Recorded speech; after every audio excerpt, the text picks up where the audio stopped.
हमारे सौरमंडल में जितने भी ऑब्जेक्ट मौजूद हैं वो सब एक दूसरे पर डिपेंडेंट हैं। भले ही वह डायरेक्टली एक दूसरे के ऊपर निर्भर ना हो, लेकिन ग्रेविटेशनली वह एक दूसरे से बंधे हुए हैं। अगर किसी एक ग्रह के भी ऑर्बिट में थोड़ा बहुत चेंज आता है तो उससे पूरे सौरमंडल का बैलेंस बिगड़ सकता है। जैसे अगर हमारी पृथ्वी के पास चांद नहीं होगा तो उसकी रोटेशन और रिवॉल्यूशन में काफी ज्यादा अंतर आएगा। अगर बृहस्पति ग्रह को हमारे सौरमंडल से हटा दिया जाए तो मंगल और पृथ्वी पर पत्थरों की बारिश होने लगेगी। अगर मंगल ग्रह को हमारे सौरमंडल से हटा दिया जाए या फिर उसका ऑर्बिट चेंज कर दिया जाए तो पृथ्वी भी अपना ऑर्बिट चेंज कर लेगी। कुछ ऐसे ही सभी ग्रह एक दूसरे पर डिपेंडेंट हैं। लेकिन क्या हो अगर कोई बाहर का ऑब्जेक्ट अपनी ग्रेविटेशनल फोर्स की वजह से हमारे सौरमंडल के किसी ग्रह के ऑर्बिट को खराब कर दे? इससे एक बहुत ही बड़ा डिजास्टर होगा और वैज्ञानिक मानते हैं कि ऐसा होने के चांसेस नेपट्यून ग्रह के साथ थोड़े बहुत बढ़ गए हैं। आज के वीडियो में हम आपको इसी के बारे में जानकारी देने वाले हैं, इसलिए इस वीडियो को अंत तक जरूर देखिएगा। हाय दोस्तों, मैं हूं शिवराम सिंह और आप देख रहे हैं रिसर्च टीवी इंडिया। तो चलिए आगे बढ़ते हैं। वैज्ञानिक हमेशा ही सौरमंडल के अलग अलग मॉडल बनाकर उन पर रिसर्च करते हैं। कभी वह किसी ग्रह को सौरमंडल से हटा देते हैं तो कभी किसी एस्टेरॉयड को किसी ग्रह से टकरा देते हैं। इन मॉडल्स के जरिए वैज्ञानिकों को यह जानकारी मिलती है कि कौन सा ग्रह कितनी ग्रेविटी के साथ कैसा रिएक्शन देता है। वैज्ञानिकों ने एक ऐसे ही मॉडल में एक तारे को सौरमंडल के पास से गुजारा। यह तारा वैसे तो सौरमंडल से अरबों किलोमीटर दूर था, लेकिन फिर भी इसने सौरमंडल में काफी बड़े चेंज कर दिए। ऐसा इसलिए है क्योंकि हमारा सौरमंडल जस्ट परफेक्ट है, यानी अगर इसमें हल्का सा भी चेंज किया जाता है तो सारा बैलेंस बिगड़ जाएगा। यहाँ पर हल्के से हमारा मतलब है 1 के 100 करोड़वें भाग जितना छोटा डिफरेंस। इतना छोटा सा डिफरेंस भी हमारे सौरमंडल में बहुत बड़ी तबाही मचा सकता है। वैज्ञानिकों द्वारा बनाए गए मॉडल में उन्होंने एक ऐसे तारे को सौरमंडल के पास भेजा जिसने सिर्फ नेपट्यून ग्रह के ही ऑर्बिट को चेंज किया। यह चेंज मात्र 0.1% था, लेकिन इसके बाद जो हुआ वह देखकर वैज्ञानिक चौंक गए। मात्र 0.1% चेंजमेंट से ही हमारे सौरमंडल के सारे ग्रह एक दूसरे से टकराने लगते हैं और कुछ तो सौरमंडल से बाहर ही निकल जाते हैं। अब काफी सारे लोग कहेंगे कि ऐसे किसी तारे का सौरमंडल के पास आना एक बहुत ही रेयर चीज है, लेकिन वैज्ञानिकों के मुताबिक ऐसा बिल्कुल नहीं है। हमें बहुत कॉमनली ही स्टेलर फ्लाईबाई के इवेंट देखने को मिलते हैं जिसमें कोई बाहर का ऑब्जेक्ट सौरमंडल के पास से गुजरता है। हाल ही में ओमुआमुआ एस्टेरॉयड वापस हमारे सौरमंडल से बाहर जा चुका है, लेकिन एक समय ऐसा था जब इससे जुड़ी काफी सारी कॉन्स्पिरेसी थ्योरीज सामने आ रही थी और लोग ये समझ रहे थे कि यह कोई एलियन शिप है। खैर, अगर कोई तारा सच में हमारे सौरमंडल के पास आता है तो इससे काफी अलग अलग तरह के सिनेरियो ओरिजिनेट हो सकते हैं। अगर उस समय मर्क्यूरी और जुपिटर ग्रह अपने पेरिहिलियन पर होते हैं तो मर्क्यूरी ग्रह सीधे सौरमंडल से बाहर जा सकता है या फिर वह सीधे सूर्य से ही जाकर टकरा सकता है। पेरिहिलियन एक ऐसा पॉइंट होता है जब कोई ग्रह अपने तारे से सबसे ज्यादा करीब होता है। लेकिन इन दोनों पॉसिबिलिटी के अलावा एक और बहुत ही भयानक पॉसिबिलिटी है जिसमें मर्क्यूरी ग्रह पृथ्वी या फिर वीनस से टकरा सकता है, जिससे सौरमंडल के 3 ग्रह तबाह हो जाएंगे। इसके बाद यह सिलसिला चलता रहेगा और सौरमंडल के बाकी ग्रहों पर भी इसका असर देखने को मिलेगा। मरकरी ग्रह सूर्य के इतना पास होने के बाद भी उससे टकराता इसलिए नहीं है क्योंकि यह सूर्य का चक्कर बहुत ही तेज गति से लगा रहा है। अगर इसकी वेलोसिटी में थोड़ा सा भी चेंज किया जाए तो यह सीधे सूर्य के अंदर ही समा जाएगा। वेलोसिटी का मतलब आप स्पीड ही समझ सकते हैं, लेकिन इन दोनों में थोड़ा सा अंतर होता है। वेलोसिटी एक वेक्टर क्वांटिटी होती है, यानी इसमें मैग्नीट्यूड के साथ साथ डायरेक्शन भी होती है, लेकिन स्पीड एक स्केलर क्वांटिटी है, यानी इसमें सिर्फ मैग्नीट्यूड ही होता है। अगर आप कहते हैं कि आप 50 किलोमीटर प्रति घंटे की रफ्तार से चल रहे हैं तो यह स्पीड कहलाई जाएगी, लेकिन अगर आप कहते हैं कि आप 50 किलोमीटर प्रति घंटे की स्पीड से अपने स्कूल की तरफ बढ़ रहे हैं तो यहाँ पर डायरेक्शन भी आ चुकी है, जिस वजह से इसे वेलोसिटी कहा जाएगा। खैर, वापस आते हैं अपने टॉपिक पर। वैज्ञानिकों ने इस स्टेलर फ्लाईबाई के सिमुलेशन को करीब 3000 बार चलाया। 2000 बार चलाने के बाद वैज्ञानिकों ने देखा कि उनमें 26 बार ऐसा हुआ कि ग्रह आपस में टकरा गए, जिससे सौरमंडल में तबाही मच गई। कई बार तो ऐसा भी देखने को मिला कि यूरेनस और नेपट्यून जैसे आउटर प्लैनेट्स सीधे सौरमंडल से बाहर ही हो गए। बिल्कुल ऐसा ही हमारी पृथ्वी के साथ भी हो सकता है। या तो इससे कोई ग्रह आकर टकरा जाएगा या फिर यह सौरमंडल के बाहर फेंक दी जाएगी। इन दोनों ही इवेंट में हम इंसानों को और हमारी पृथ्वी को बहुत नुकसान होगा। अगर मरकरी ग्रह हमारी पृथ्वी की तरफ टकराने के लिए बढ़ता है तो धीरे धीरे हमारी पृथ्वी पर डिजास्टर चालू हो जाएंगे। सबसे पहले तो हमें एक बहुत बड़ा सा ग्रह अपने आसमान में दिखाई देना शुरू हो जाएगा, जो बहुत तेजी से और भी ज्यादा बड़ा होता जा रहा होगा। जब मरकरी चांद के ऑर्बिट के बराबर की डिस्टेंस पर पहुंच जाएगा, तब हमें नॉर्मल से 10 से 100 गुना पावरफुल टाइड देखने को मिलेगी। इसके बाद शुरू होगी मेगा सुनामी, जो पृथ्वी पर आई आज तक की सभी सुनामी में से सबसे बड़ी और खतरनाक होगी। मरकरी ग्रह के पृथ्वी से टकराने के मात्र 28 घंटे पहले पृथ्वी का ग्रेविटेशनल फोर्स इस ग्रह को और भी तेजी से अपनी तरफ खींचने लगेगा। वैज्ञानिकों के सिमुलेशन के मुताबिक उस समय मरकरी की रफ्तार पृथ्वी की तरफ करीब 60 किलोमीटर प्रति सेकंड होगी। इसकी वजह से सुनामी और भी ज्यादा बड़ी हो जाएगी और अब लाइटनिंग स्टॉर्म भी दिखाई देने लगेंगे। इसके अलावा हमारी पृथ्वी के एयर करंट्स में बदलाव की वजह से टोर्नेडो आना भी शुरू हो जाएंगे और ये इतने विशाल होंगे कि इन्हें किसी कैटेगरी में नापा भी नहीं जा सकता है।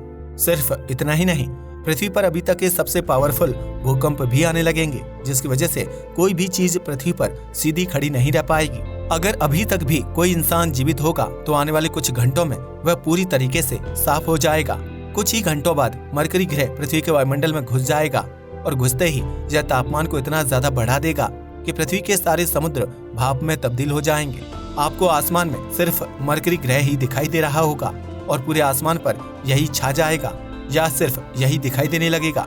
जैसे ही दोनों ग्रह के वायुमंडल टकराएंगे तो उससे एक बहुत ही तेज हवा का झोंका पूरी पृथ्वी पर जाएगा, जो इतना ज्यादा गर्म होगा कि वह रास्ते में आने वाली हर चीज को भाप बना देगा। इस टकराव की वजह से पृथ्वी की जमीन पिघले हुए मैग्मा की बन जाएगी। पृथ्वी अपने एक्सिस पर करीब 1600 किलोमीटर प्रति घंटे की रफ्तार से रोटेट करती है। जब मरकरी ग्रह पृथ्वी से टकराएगा तो दोनों के फ्रिक्शन की वजह से यह रोटेशन रुक जाएगी। जितनी भी चीजें पृथ्वी पर मौजूद हैं, वह सब ईस्ट की डायरेक्शन में 1600 किलोमीटर प्रति घंटे की रफ्तार से जाकर गिरेंगी। पृथ्वी पर जितने भी इंसान, पेड़ पौधे, जानवर और बिल्डिंग्स मौजूद हैं, वह सभी सैकड़ों किलोमीटर प्रति घंटे की रफ्तार से हवा में उड़ने लगेंगे और इससे काफी ज्यादा तबाही होगी। इस धमाके की वजह से अरबों टन गर्म पत्थर पूरी पृथ्वी पर जाकर फैलेगा। हर जगह आग ही आग दिखाई देगी। इससे निकलने वाली शॉक वेव मात्र 20 मिनट में ही पूरी पृथ्वी के हर कोने पर पहुंच चुकी होगी और सब कुछ बर्बाद कर चुकी होगी।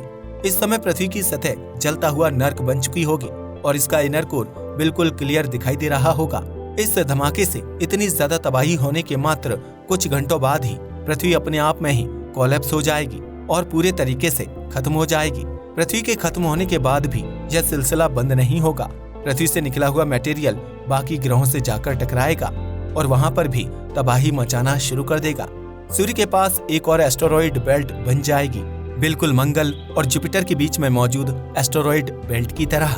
ये तो हुई बात मरकरी ग्रह के पृथ्वी से टकराने की, लेकिन क्या हो अगर हमारी पृथ्वी अपने ऑर्बिट से ही हट जाए? ऐसे में दो चीजें हो सकती हैं। या तो पृथ्वी सीधे सूर्य में जाकर गिर जाएगी और ऐसा होने में मात्र 65 दिनों का समय लगेगा, और या तो यह सूर्य से दूर भागने लगेगी और मात्र 6 महीने में ही एक बर्फ का गोला बन जाएगी, जहाँ पर मौजूद सारे समुद्र जम जाएंगे और इसका तापमान -200 डिग्री सेल्सियस के आसपास पहुँच जाएगा। ऐसा हो सकता है कि इस केस में इंसान जीवित रह जाए। इंसान पृथ्वी के अंदर रहकर पृथ्वी की जियोथर्मल एनर्जी को यूज कर सकते हैं, जो इसके केंद्र से आती है। लेकिन ऐसा नहीं होगा कि हम अपनी पृथ्वी से किसी दूसरे ग्रह पर जा पाएं, क्योंकि जैसे ही पृथ्वी अपने ऑर्बिट से हटेगी, सौर मंडल के बाकी ग्रह भी इधर उधर भटकने लगेंगे। यह होने के चांस बहुत ही ज्यादा कम है, लेकिन फिर भी यह कभी भी हमारी पृथ्वी के साथ हो सकता है। इंटरस्टेलर स्पेस से आने वाला कोई भी ऑब्जेक्ट हमारी पृथ्वी से टकरा सकता है या फिर किसी भी प्लेनेट के ऑर्बिट को चेंज कर सकता है, जिससे पूरे सौरमंडल में उथल पुथल मच जाएगी। वैज्ञानिकों ने एक ऐसे ही ऑब्जेक्ट को डिटेक्ट किया है, जो असल में एक तारा है और हमारी पृथ्वी की तरफ 52,000 किलोमीटर प्रति घंटे की रफ्तार से बढ़ रहा है। आज के समय पर यह हमसे 64 प्रकाश वर्ष की दूरी पर मौजूद है और इसका नाम है ग्लीज 710। ऐसा माना जाता है कि यह नेपट्यून ग्रह के ऑर्बिट को चेंज कर देगा, जिससे सौरमंडल के सभी ग्रहों पर असर पड़ेगा। वैज्ञानिक ये तक जानते हैं कि यह तारा हमारे सौरमंडल के पास से कब गुजरेगा। उनके मुताबिक यह 13,50,000 साल बाद हमारे सौरमंडल से फ्लाईबाई होगा। यह ब्रह्मांड की नजर में एक बड़ा समय नहीं है, लेकिन इतने सालों में हम इंसान दूसरे ग्रहों पर बस्तियां बसा चुके होंगे और इसलिए हमें ऐसे डिजास्टर से डरने की कोई भी जरूरत नहीं होगी। यह तारा हमारी पृथ्वी के एरिया में नहीं आएगा, बल्कि ओर्ट क्लाउड की तरफ चला जाएगा और वहां पर डिस्टरबेंस क्रिएट करेगा, जिससे काफी सारे उल्कापिंड और धूमकेतु मंगल और पृथ्वी की तरफ भी आएंगे। इसकी वजह से ये दोनों ही ग्रह बर्बाद हो जाएंगे। लेकिन जैसा कि हमने पहले ही कहा, तब तक हम इंसान कहीं और जा चुके होंगे, इसलिए हमें इससे डरने की कोई भी जरूरत नहीं है। लेकिन ऐसा जरूरी नहीं है कि यह तारा नेपट्यून के जरिए ही सोलर सिस्टम को बर्बाद करे। वैज्ञानिक पहले मानते थे कि हमारा सोलर सिस्टम काफी ज्यादा स्टेबल है, लेकिन रिसेंट स्टडीज में ये पता चला है कि ऐसा बिल्कुल नहीं है।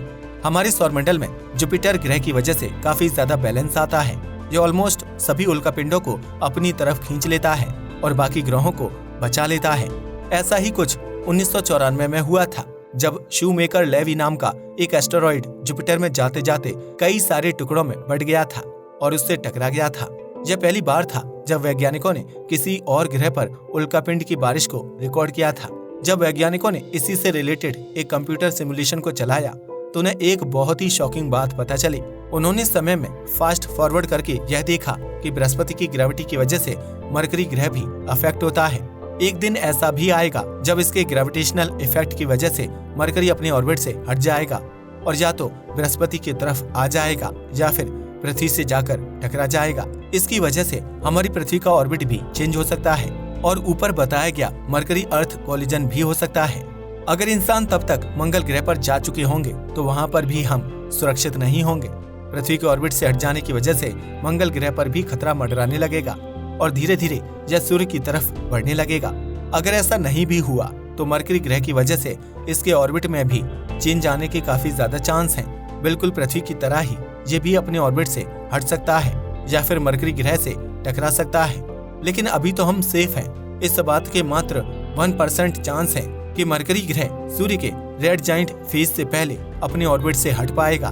रेड जाइंट फेज में तारा धीरे धीरे साइज में बड़ा होने लगता है और उसका रंग भी बदलने लगता है। हमारे सूर्य के साथ भी 5 अरब साल बाद कुछ ऐसा ही होने वाला है और तब तक यह मरकरी, वीनस और पृथ्वी ग्रह को अपने अंदर संभालेगा। मंगल ग्रह पर भी जीना दुश्वार हो जाएगा क्योंकि उसका तापमान बहुत तेजी से बढ़ने लगेगा।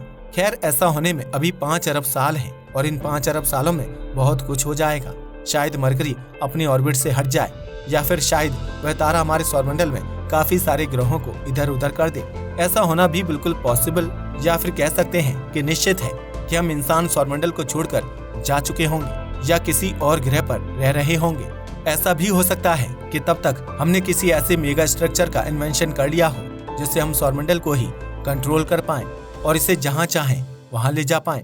ऐसे मेगा स्ट्रक्चर को स्टेलर इंजन कहा जाता है और यह किसी सौरमंडल के तारे में फिट हो जाता है जिससे हम उसी की एनर्जी यूज करके पूरे सौरमंडल को जहां चाहें वहां ले जा सकते हैं। आज के लिए बस इतना ही। वीडियो पसंद आया हो तो इसे लाइक और शेयर करें। जय हिंद दोस्तों।